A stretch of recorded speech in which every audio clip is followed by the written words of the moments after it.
আসসালামু আলাইকুম সুপ্রিয় শিক্ষার্থীবৃন্দ, আশা করি সবাই ভালো আছেন। আমরা চলে আসলাম আমাদের চর্চা শুদ্ধ বাংলার অনলাইন প্ল্যাটফর্মের ক্লাসে।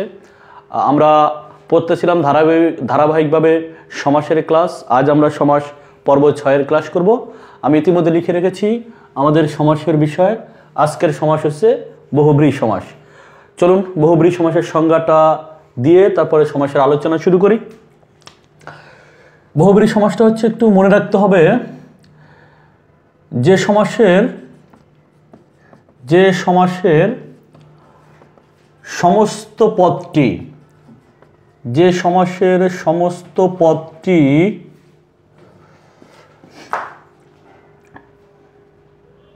সমস্যমান পদের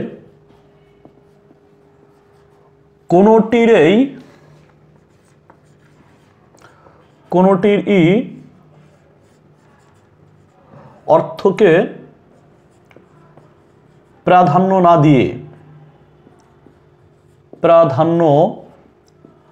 না দিয়ে অন্য একটি নির্দিষ্ট বিষয়কে বোঝায়।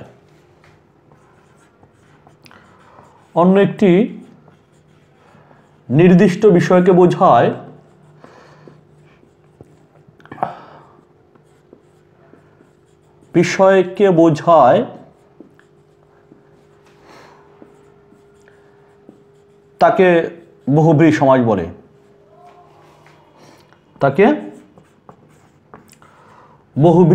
বলে।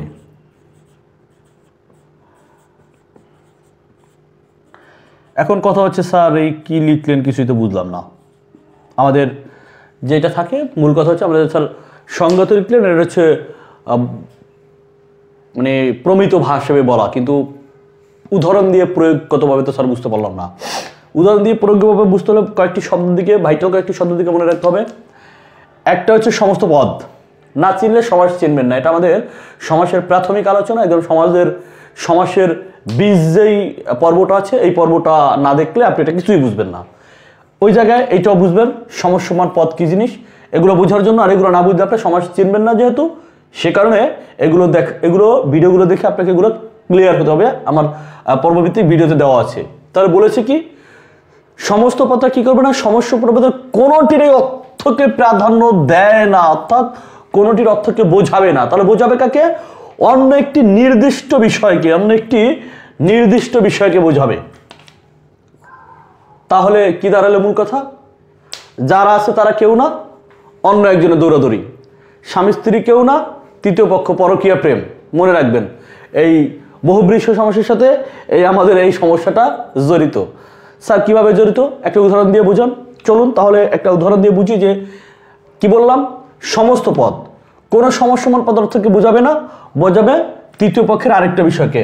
এই যে তৃতীয় পক্ষের আরেকটি বিষয়কে বোঝায়, এই কারণে বহুব্রীহি সমাসকে বলা হয় তৃতীয় পদ প্রধান সমাস বা অন্য পদ প্রধান সমাস। একটু লিখে রাখবেন, তাহলে বুঝতে সহজ হবে।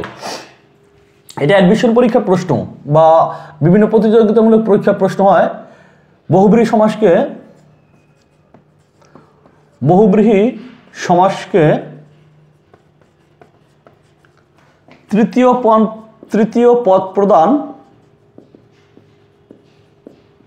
পদ বা অন্য পদ প্রধান সমাস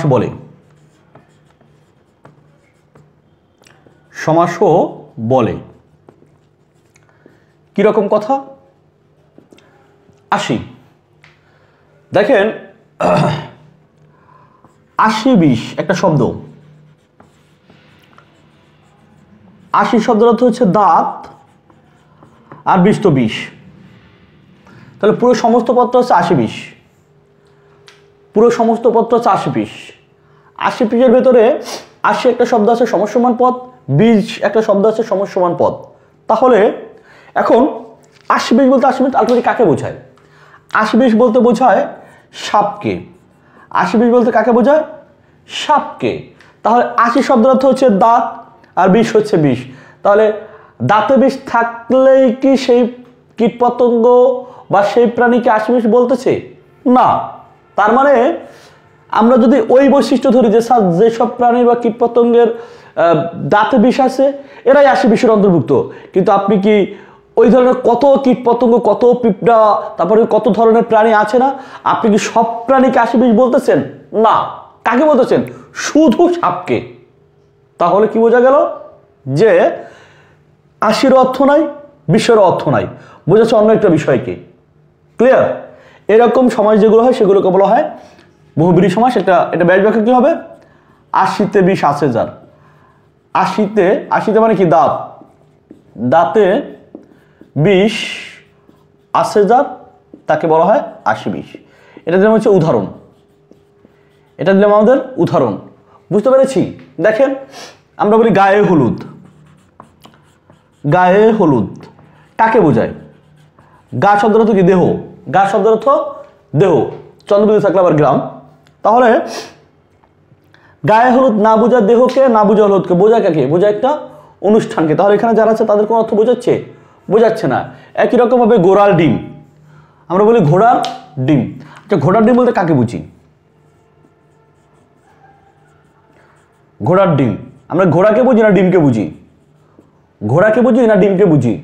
স্যার ঘোড়া ডিম কাউকে বুঝি না। ওই কাউকে বুঝি না বলেই হচ্ছে এটা হচ্ছে অবাস্তব বিষয়, অবাস্তব বিষয়, অসম্ভব বিষয়।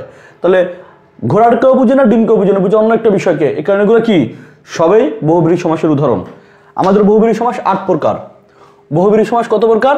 8 প্রকার। আমরা 8 প্রকার পড়বো না। আমরা আজকে গুরুত্বপূর্ণ যেই প্রকারগুলো আছে, যেগুলো থেকে প্রচুর পরীক্ষা প্রশ্ন আসে, সেগুলোকে আগে পড়ার চেষ্টা করব। চলুন একটু লিখে নেই। 8 প্রকার। কয় প্রকার? 8 প্রকার। 8 প্রকার। এবার 8 প্রকারের একটা প্রকার হচ্ছে ব্যতিহার বহুব্রীহি। স্যার ব্যতিহার চিনব কিভাবে? সংজ্ঞাটা লিখে নেই। আলাদা দুটি কর্তা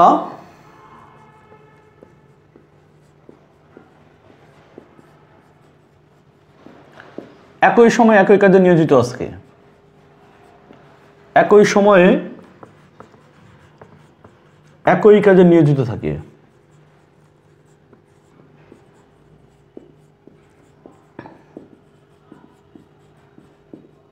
নিয়োজিত থাকে। বাকি তো আমরা বহুব্রীহি সমাসের সংজ্ঞায় বুঝেছি। এখন কিরকম স্যার? দেখেন আমরা যদি বলি কানাকানি, কানাকানি মানে কি? কানে কানে যে কথা। আসলে কানাকানি বলতে কানকে বোঝায় না কানিকে বোঝায়? কাউকে বোঝায় না। বোঝায় কাকে? গোপন কথা। কানাকানি কি প্রকাশ্যে সরাসরি ব্যবহৃত কথা না, গোপন কথা। তার মানে অন্য একটা বিষয়কে বোঝাচ্ছে। এই অন্য একটা বিষয়কে বোঝালেই সেগুলোকে বলা হয় বহুব্রীহি সমাস। কোন সমাস? কোন বহুব্রীহি? ব্যতিহার বহুব্রীহি। কানাকানি একজনে কথা বলতেছে, আরেকজনে ধ্যানদার মতো তাকায় আছে, ওটা কি কানাকানি হবে? না দুইজনে হ ভাবি হ, হ্যাঁ, ওই যে ফিস ফিস করা যে ব্যাপারটা, ওই ফিস ফিস করা। একই রকম ভাবে চোখাচোখি। চোখাচোখি,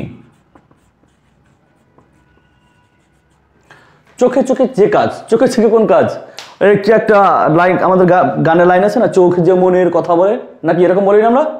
ওই যে আইসে এই যে আপনি ইশারাটা দেখান, এখন এটা কি আপনার সরাসরি চোখকে বোঝাচ্ছে?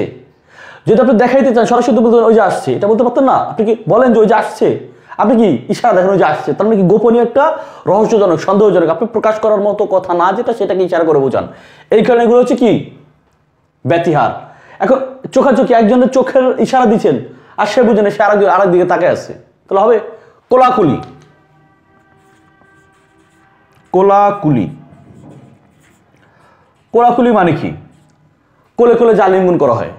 এখন আপনি এক বন্ধুকে আলিঙ্গন করছেন আর এমন করে সোজা দাঁড়া রয়েছে, তারপর সোজা দাঁড়া থাকলে কি সেটা হবে? হবে না। তার মানে দুইজনেরই স্বতঃস্ফূর্ত অংশগ্রহণ থাকতে হবে। ব্যাকগ্রাউন্ড কিরকম? কানে কানে যে কথা, এটা নিয়ে আবার অনেক আপত্তি তোলেন যে কানে কানে কথা হয় নাকি, কানে মুখে কথা। আসলে সেই কথা না, কথা এখানে কানে কানে বলতে কানে মুখে কথাকে বোঝা নাই, এখানে বুঝেছে মূলত কি? বুঝেছে যে গোপনীয় কথা। একই রকমের চোখে চোখে যে কাজ। এখন এখানে কি চোখে চোখে কাজ করে? এখানে বোঝায় গোপনীয় ইশারাকে বোঝায়। কোলাকুলি, কোলে কোলে যে আলিঙ্গন,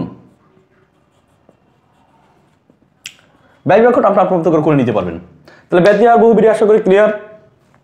পরীক্ষা প্রচুর শব্দ আসে এখান থেকে বাবা, স্যার সরি, পরীক্ষা প্রচুর শব্দ আসে, আপনারা দেখতে পারেন এই উদাহরণ থেকে প্রচুর শব্দ আসে।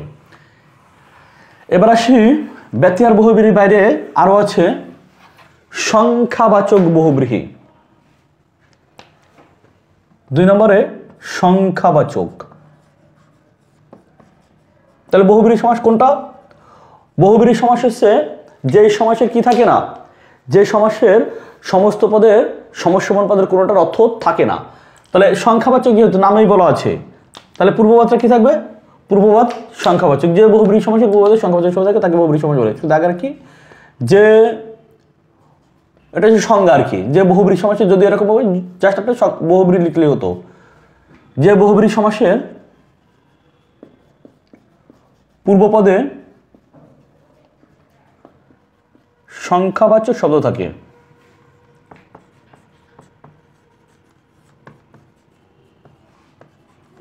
শব্দ থাকে। তাহলে এবার কিরকম কথা হলো দেখেন, আপনি ত্রিভুজ, ত্রিভুজ বলতে আমরা কি বুঝি? 3টা বাহু, তাই না স্যার? 1 2 3, এই 3টা কি ত্রিভুজ হবে? 1 2 3, এই 3টা ত্রিভুজ হবে? তাহলে ত্রিভুজ বলতে আমরা একটা নির্দিষ্ট একটা বাহু, 2টা বাহু, 3টা বাহু। তাহলে ত্রিভুজ বলতে আমরা কি, আমরা 3টা বাহুকে বুঝি না, তাহলে কাকে বুঝি? বুঝি একটা নির্দিষ্ট ক্ষেত্রকে। তাহলে 3কেও বোঝাচ্ছে না, বাহুকেও বোঝাচ্ছে না, বোঝাচ্ছে কাকে? একটা নির্দিষ্ট আকৃতিকে। নির্দিষ্ট আকৃতি না হলে সেটাকে ত্রিভুজ বলে না। একই রকম ভাবে চতুর্ভুজ, চতুর্ভুজ। তাহলে চতুর্ভুজ কোনটা? 4টা বাহু থাকতে হবে, 4টা বাহু না থাকলে এখন এখানে যে 1 2 3 4 এই 4টা বাহু, 1 2 3 4 এটা 4টা বাহু, কিন্তু এগুলো কি চতুর্ভুজের ভিতরে পড়তেছে না। চতুর্ভুজ হতে হলে একটা নির্দিষ্ট আকৃতি থাকতে হবে, সেটা আয়ত হতে পারে, রম্বস হতে পারে, সেটা যে কোনো ধরনের ব্যাপার হতে পারে। তাহলে এই ধরনের যে পূর্ববাদের সংখ্যাবাচক শব্দ থাকলেই, যে সেটা পূর্ববাদের সংখ্যাবাচক শব্দ থাকলেই সেটা দ্বিগু সমাস হবে না। এই বহুব্রীহি সংখ্যাবাচক বহুব্রীহির সাথে দ্বিগু সমাসের একটা সম্পৃক্ততা আছে। তাহলে ত্রিভুজ কোনগুলা? নির্দিষ্ট আকৃতি।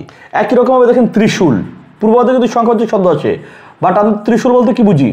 ত্রিশূল বলতে বুঝি দেবী দুর্গার হাতের বধ করার মতো, অসুরকে বধ করার অস্ত্র। তাহলে এই যে বিষয়গুলো পূর্ববাদে ঠিকই সংখ্যাবাচক শব্দ আছে, কিন্তু না বুঝাচ্ছে এদের ভিতরে যে শব্দ আছে তাদের কাউকে বোঝাচ্ছে না, বোঝাচ্ছে অন্য একটা বিষয়কে। দেখেন ব্যাকগ্রাউন্ড কিরকম?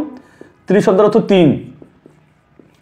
ভুজ, ভুজ মানে কি? বাহু, ভুজ মানে বাহু। তাহলে ত্রিভুজ বিশিষ্ট আকৃতি। একই রকম ভাবে চতুর্ভুজ বিশিষ্ট আকৃতি। ত্রিশূল, ত্রি শব্দের অর্থ কি? 3। 3, শূল মানে কি? তীর, তীর। ত্রিশূল আসেজার, এগুলো হচ্ছে ব্যাট বাক্য।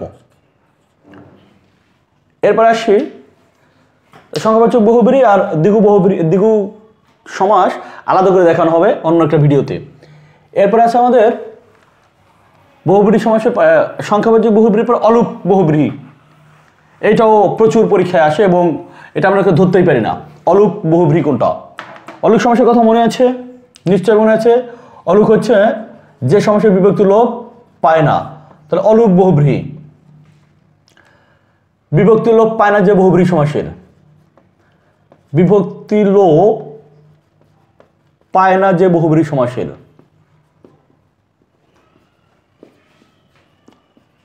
তাহলে এই অলুক বহুব্রীহি ওটা লিখতাম না, পায় না যে বহুব্রীহি সমাসের, তাকে অলুক বহুব্রীহি বলে, ওটা বললাম না। তাহলে এবার উদাহরণে চলেন, যেটা দেখাচ্ছিলাম গায়ে হলুদ।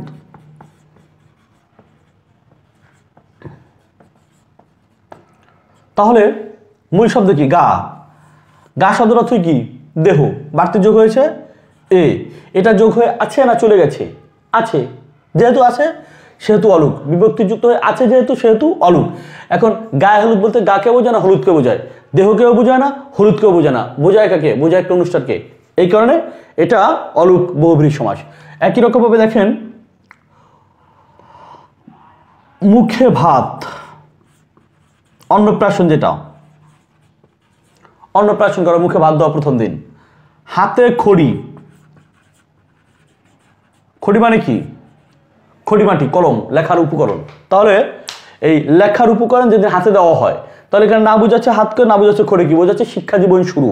না বুঝাচ্ছে মুখকে, না বুঝাচ্ছে ভাতকে, বুঝাচ্ছে সন্তানের মুখে ভাত দেওয়ার অনুষ্ঠান। তাহলে সবগুলোর ক্ষেত্রে কি আছে? পূর্বমধ্যে বিভক্তি যুক্ত আছে।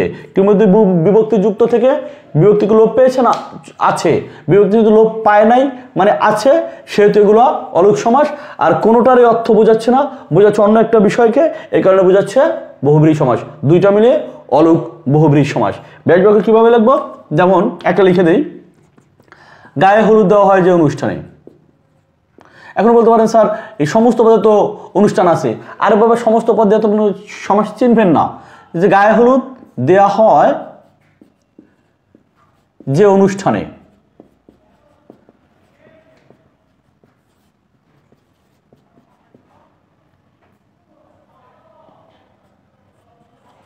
এখন বলতে পারেন স্যার এখানে তো অনুষ্ঠান আছে, এখানে অনুষ্ঠান আছে কিন্তু ব্যাস বাক্য, আপনি তো ব্যাস বাক্য দিয়ে সমাস চিনবেন না। সমাস চিনবেন কি দিয়ে? সমাস চিনবেন আপনি সমস্ত পদ দিয়ে। সমাস চিনবেন সমস্ত পদ দিয়ে। সমাস আপনি সমস্ত পদ ব্যবহার থেকে হচ্ছে, তারপর আপনি সেটাকে ব্যাস বাক্যে রূপান্তর করবেন। সেখানে কি আছে সেটা বিষয় না, সমস্ত পদ দিয়ে কি বোঝাচ্ছে সেটা হচ্ছে বিষয়। তো আজকে বহুব্রীহি সমাসের এই অংশ এটুকু আলোচনা, আরও 5টা প্রকার আছে, এটা পরবর্তীতে পাবেন। আমরা ধারাবাহিকভাবে ইতিমধ্যে আমাদের 5টা সমাস দেখেন, সিরিয়াল আছে কয় নম্বর সমাস চলতেছে? 5 নম্বর সমাস। এর আগে কিন্তু আমরা আরও 4টা সমাস পড়ে ফেলেছি। দ্বন্দ্ব সমাস, দ্বিগু সমাস, তৎপুরুষ সমাস। তৎপুরুষ সমাসে 2টা পর্ব করেছি, কারণ ওটা 9 প্রকার সমাস। তারপরে পড়েছি কর্মধারয় সমাস। আজকে আমরা 5 নম্বরের বহুব্রীহি সমাসের প্রথম অংশ পড়ছি, আমরা পরবর্তীতে দ্বিতীয় অংশ পড়ব। আপনার সমাজ সম্পর্কে স্পষ্ট ধারণা পেতে হলে আমাদের আগের ভিডিওগুলো দেখলে আশা করি আপনার উপকার হবে। সে পর্যন্ত আমরা পরবর্তী অংশে আলোচনা করব বহুব্রীহি সমাসের দ্বিতীয় অংশ এবং অব্যয়ভাব সমাস। এর ভিতর দিয়ে আমাদের সমাসের প্রাথমিক আলোচনা শেষ হবে। এছাড়া আর বাড়তি 2-1টা ক্লাস লাগতে পারে। আমাদের যে বিভিন্ন সমাসের ভিতরে সম্পর্ক আছে, যেমন অলুক সমাস, আজকে অলুক সমাস পড়ালাম। অলুক সমাস বহুব্রীহিতেও আছে, তৎপুরুষও আছে, দ্বন্দ্বতেও আছে। সংখ্যাবাচক বহুব্রীহি, সেটার সাথে দ্বিগু সমাসের সম্পর্ক, আবার নৈয় তৎপুরুষ সমাস আছে, নৈয় বহুব্রীহি আছে, এগুলো মিলিয়ে একটা সমাস থাকবে। আর অনুশীলনের 2-3টা ক্লাস থাকবে, সেটা আমাদের পরবর্তীতে ধারাবাহিকভাবে আসবে। আপাতত প্রাথমিকভাবে সমাস বোঝার জন্য আমাদের অতীতের পেছনের ভিডিওগুলো, পর্বগুলো দেখে নিতে পারেন। সেক্ষেত্রে আশা করি উপকার হবে। সে পর্যন্ত সবাই ভালো থাকবেন, সুস্থ থাকবেন। আল্লাহ হাফেজ।